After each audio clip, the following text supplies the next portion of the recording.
ChatGPT AI खूप लोक वापरताय.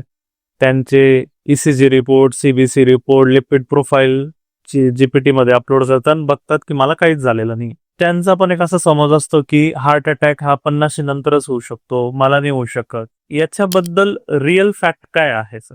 लोकांमध्ये गैरसमज आहे, मला काहीच त्रास होऊ शकत नाही. हा सगळ्यात मोठा गैरसमज. इनफॅक्ट भारताला मी म्हणेल शाप आहे की मला त्रास होत नाही. लोक ICU मध्ये ऍडमिट होतात किंवा अटॅक घेऊन येतात हॉस्पिटलमध्ये आणि म्हणतात मला काहीच त्रास होत नाही. It is difficult to understand की हे ऍक्सेप्टन्स का होत नाही लोकांमध्ये, की अटॅक तुम्हाला आलाय, तुम्ही ICU मध्ये आले स्वतःहून.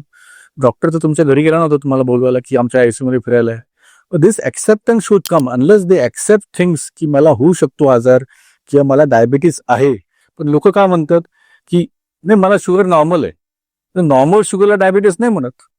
शुगर नॉर्मल म्हणजे तुम्हाला डायबिटीस नाही, तर माझी शुगर नॉर्मल असते, 200 शुगर नॉर्मल असते, डायबिटीस म्हणजे जास्तच असते ना. हे चुकीचा समज आहे लोकांमध्ये. डायबिटीज, ब्लड प्रेशर हे आजार आहे आणि ऍक्सेप्ट केले पाहिजे.